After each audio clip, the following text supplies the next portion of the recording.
এই বইটা দেখে আমার রাজধানীর বাংলাদেশ চীন মৈত্রী সম্মেলন কেন্দ্রে এদেশের শিক্ষা সংস্কার নিয়ে একটি গুরুত্বপূর্ণ গবেষণা ভিত্তিক গ্রন্থের মোড়ক উন্মোচন ও প্রকাশনা অনুষ্ঠান অনুষ্ঠিত হয়েছে।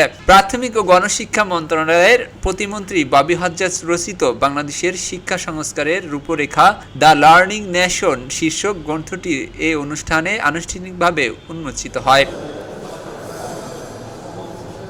বইটিতে দেশের শিক্ষা ব্যবস্থার আধুনিকায়ন, দক্ষ মানব সম্পদ গঠন ও ভবিষ্যৎমুখী শিক্ষানীতি প্রণয়নে নানা দিক তুলে ধরা হয়েছে। অনুষ্ঠানে বক্তব্যে প্রতিমন্ত্রী ববি হাজ্জাজ বলেন, শিক্ষা খাতের উন্নয়নে তাত্ত্বিক আলোচনার পাশাপাশি প্রয়োজন বাস্তবভিত্তিক গবেষণা ও কার্যকর উদ্যোগ। আমাদের দেশে রিসার্চ পাবলিকেশনের জায়গা খুব কম আছে। সো আমরা যখন রিসার্চ করি আসলে বিদেশি জার্নালে পাবলিশ করার জন্যই করি। তো অরিজিনাল কাজটা আসলে সেইভাবে ইংরেজিতেই এসেছিল এবং সেই কারণে অরিজিনাল ইংরেজি করার পর চিন্তা করলাম যে আসলে বাংলাদেশের শিক্ষা নীতি নিয়ে যেহেতু আলোচনা, তাহলে এটা বাংলায় হওয়া উচিত।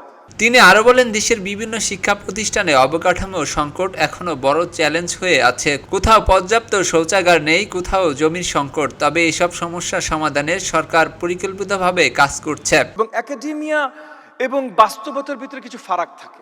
2025 সালে যখন এই রিসার্চটা করছিলাম তখন জানতাম না যে আমার প্রাইমারি বাচ্চারা ক্লাসরুম এক জায়গায় যাবে, বিল্ডিং থেকে বেরিয়ে 100 গজ দূরে যাবে বাথরুম করতে। এইটা হলো বাস্তব সমস্যা। আমার প্রাইমারি স্কুল সেকেন্ডারি স্কুলের জমি অন্য কেউ দখল করে নেবে, এটা হলো বাস্তব সমস্যা। আমরা অনেক বাস্তব সমস্যার সম্মুখীন এবং এই বাস্তব সমস্যার সমাধান আমাদের দরকার। অনুষ্ঠানে সম্মানিত অতিথি হিসেবে উপস্থিত ছিলেন প্রধানমন্ত্রীর উপদেষ্টা ডক্টর জাহেদুর রহমান। তিনি বলেন, শিক্ষা ব্যবস্থার উন্নয়নে সঠিক সমস্যা নির্ণয় অত্যন্ত গুরুত্বপূর্ণ। আমাদের শিক্ষার আরো অনেক বড় পরিবর্তনেরও প্রয়োজন আছে, কিন্তু বাংলাদেশের শিক্ষার ক্ষেত্রে ট্রিটমেন্টটা যথেষ্ট ডিফিকাল্ট বলে আমি মনে করি। কারণ বেশ কয়েকটা প্রজন্ম এখন কর্মক্ষম আছে যাদের আসলে ন্যূনতম শিক্ষা থেকে প্রাপ্য যে যোগ্যতা সেটা তৈরি হয় নাই। আমরা এই আলাপ প্রচুর করেছি। আমাদের জিপিএ 5 যারা পান দুটো পরীক্ষাতেই, এসএসসি এইচএসসি, তারা ভার্সিটির ভর্তি পরীক্ষায় পাস মার্ক পান না, দেখেছি। অনুষ্ঠানে আরও বক্তব্য দেন আনিসুল হক। তিনি বলেন, এই গ্রন্থটি কেবল একটি বই নয়, বরং ভবিষ্যৎ বাংলাদেশের জন্য একটি স্বপ্নপত্র। ডাল্টন বলেছেন, শিশুকে প্রকৃতির বুকে ছেড়ে দাও, প্রকৃতি শিশুকে শিক্ষা দেবে। এই বইয়ে ডাল্টনের কথা আছে।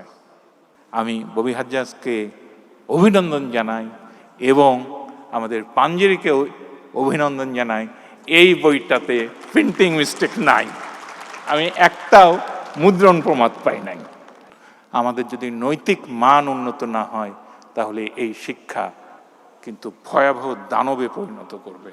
শিক্ষিত লোক যদি দুর্নীতিবাজ হয়, তার মতো ভয়াবহ জিনিস আর কিছু হয় না।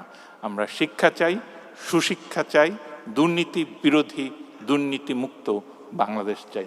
সভাপতিত্ব করেন বিশিষ্ট শিক্ষাবিদ ও অর্থনীতিবিদ মাহবুবুল্লাহ।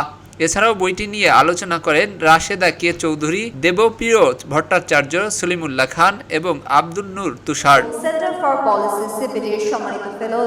বক্তারা আশা প্রকাশ করেন, দেশের শিক্ষা খাতের বর্তমান চ্যালেঞ্জ মোকাবেলা ও ভবিষ্যৎ পরিকল্পনা বাস্তবায়নে এই গ্রন্থ গুরুত্বপূর্ণ ভূমিকা রাখবে।